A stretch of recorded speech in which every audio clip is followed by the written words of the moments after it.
So last time that we were here, we learned how to conjugate verbs in the imperfect. And we learned that the imperfect was another method that we could use to talk about the past tense. Now, what does that mean for us? The subject of this video will be to discuss the difference between the preterite and the imperfect, and how to know when we would use each one of those scenarios. This is just a brief encapsulation of this topic. For more information on this, you can look in your book on page 237 and page 258. On 258, you have a very, very detailed description of times when you would use the preterite and times when you would use the imperfect. This is just meant to be a short, small kind of encapsulation of this topic. So if we have the preterite and the imperfect to both talk about past events, how do we use one, or why do we use one as opposed to the other? Why would a native Spanish speaker choose one over the other? These are the kind of questions that we want to answer in the process of this video. So let's look at times then we would use the preterite as opposed to the imperfect, because believe it or not, they are not interchangeable. You cannot use one in the way that you would use another. You would use the preterite for one type of talking about the past, and you would use the imperfect for another way of talking about the past. You would not use one interchangeably with the other. However, you would, in a dialogue, very easily switch back and forth between one or the other. In fact, actually, you would flow between the preterite and the imperfect if you were telling someone about a vacation that you took, or about a past trip, or about your childhood, for example. You would switch between them relatively easily, using one for one type of scenario and another for different types of scenarios. So what are the scenarios, or what are the situations in which we would use the preterite as opposed to the imperfect? Well, times when we would use the preterite is when we are discussing singular or series of singular actions or events with a definite beginning and end. So what does that mean? Let's unpack that a little bit. So what does it mean if I say I'm using the preterite for singular actions or a series of singular actions? Let's say I go to the doctor, right? I went to the doctor last week, and I go to my coworker and I want to tell them all about my doctor's visit. I want to tell him about how he gave me a shot, and that made me really upset. So if I want to say he gave me a shot, right? Me dio una inyección.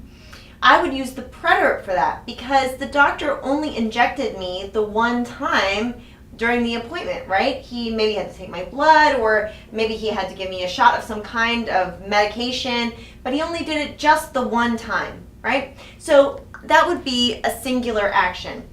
Now, if I'm thinking about a series of singular actions, let's say the doctor, while he's examining me, he makes me open my mouth, he makes me stick my tongue out, he checks my heart rate, right? Those are a series of singular actions because he only ever did them just the one time, right? He only made me stick my tongue out once, he only wanted to take my temperature one time, he only wanted to check my heart just the one time. So those would be what we would think of as a series of singular actions.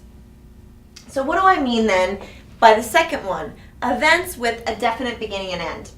If I want to think about an event with a definite beginning and end, a really good way to think about that is a trip, right? If I went to the doctor, that is an event in my life that had a definite beginning and a definite end, right? I started at the doctor's office and I ended at the doctor's office at a certain time in the past, right? I was there and I left.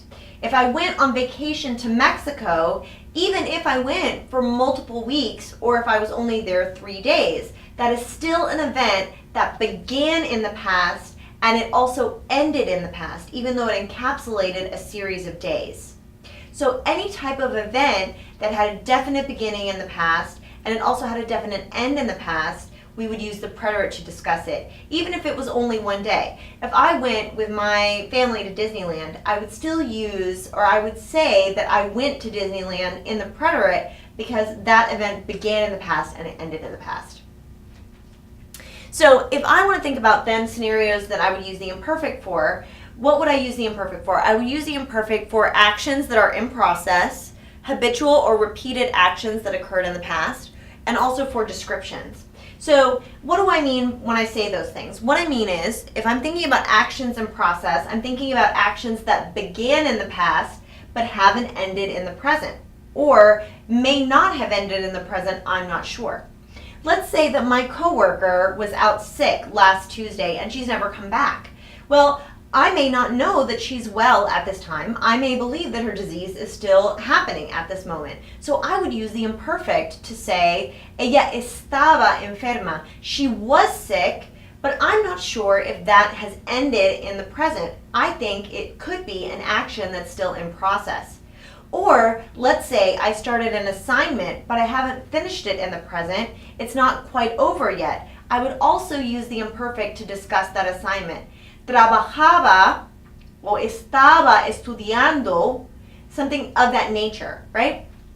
If I wanted to talk about a habitual or repeated action in the past, what I am saying is, as opposed to a singular action or something that only occurred one time, I am now saying that that action occurred multiple times in the past.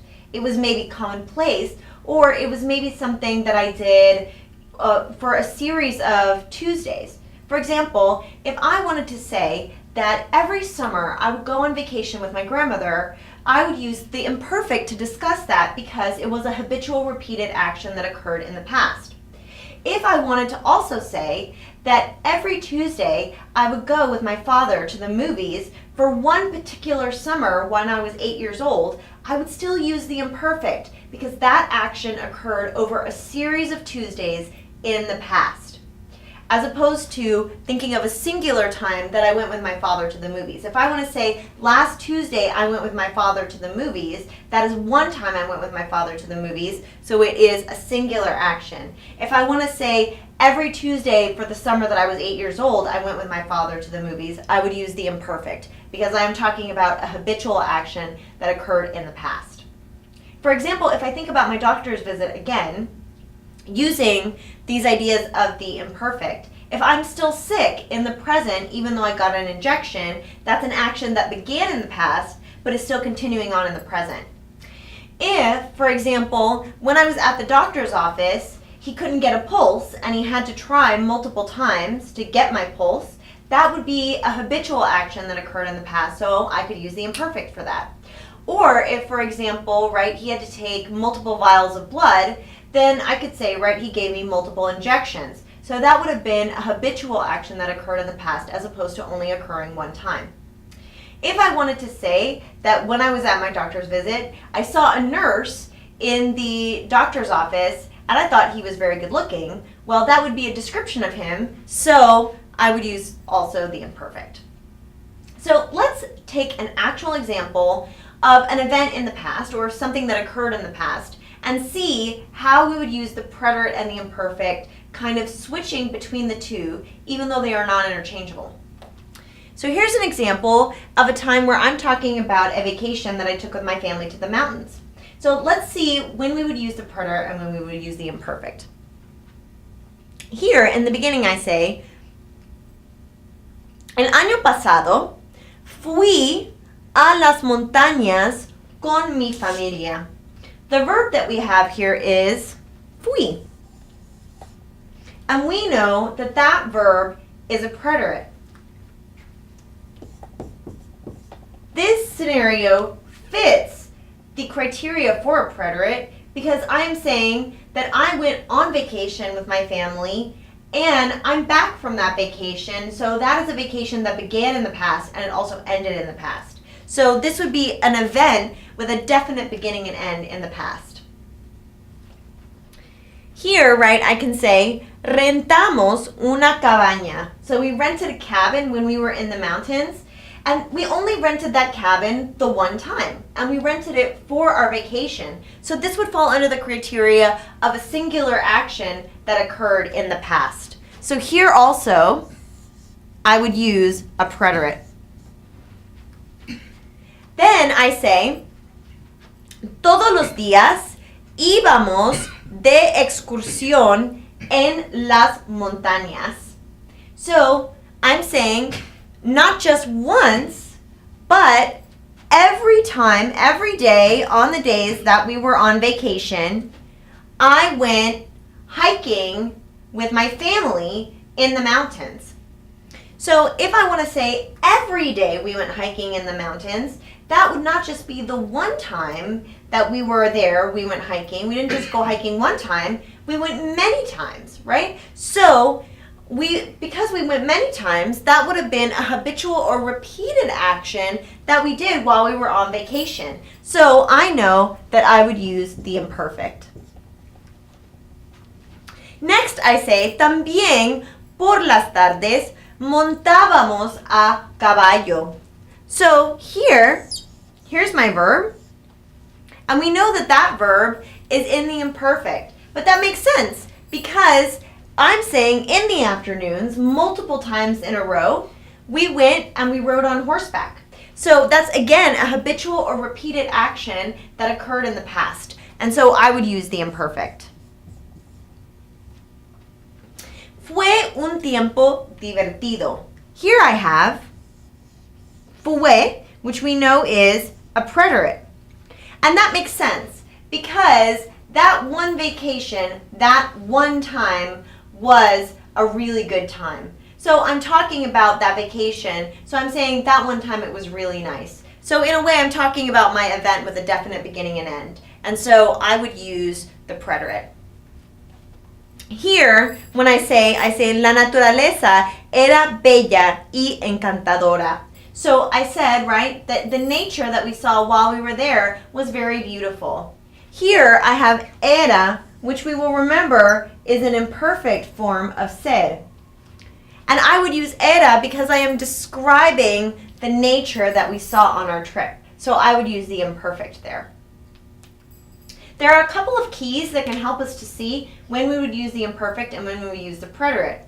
For example, here I say el año pasado. So I'm saying last year, just the one time, right? Just last year, this was when I took this vacation. I don't say every year we take this vacation. I didn't say multiple times other years we took this vacation. I'm saying 1 year, last year, we took this vacation. So it's only happened the one time. That would be a clear clue that I would necessarily need to use the preterite. Here, right, I have todos los días. And so I'm saying los días, so I know that there are going to be plural days. There's going to be more than one day. So I know that I'm probably talking about a habitual or repeated action in the past. Again, here I use the plural for afternoons. So I know that I'm talking about habitual actions in the past. And here, our clue that we're in the preterite, right? Un tiempo, meaning one time, right? One time it was really fun. So these are our clues to tell us that we are in the preterite or that we are in the imperfect. You can find more on this in your book on page 258 and also additionally on page 237 where we talk about the imperfect and then it gives a little brief kind of synopsis of each of these. All right, now that we have learned the difference between the preterite and the imperfect, what I would like for you to do is write down 2 situations in which you would use the preterite on the front of a note card and then write a sentence that is an example of that situation. For example, we would use the preterite for events, and I wrote an example. Yo fui a Canadá el año pasado. I went to Canada last year. And then also for singular actions in the past, right? El doctor me examinó. The doctor examined me, right? One action that happened in the past. On the back of that same note card, I would like you to write 2 situations in which you would use the imperfect. So for example, things that are in process, still in the present, but began in the past. Eliana estaba enferma la semana pasada. Eliana became sick last week, but we don't know if she's still maybe sick.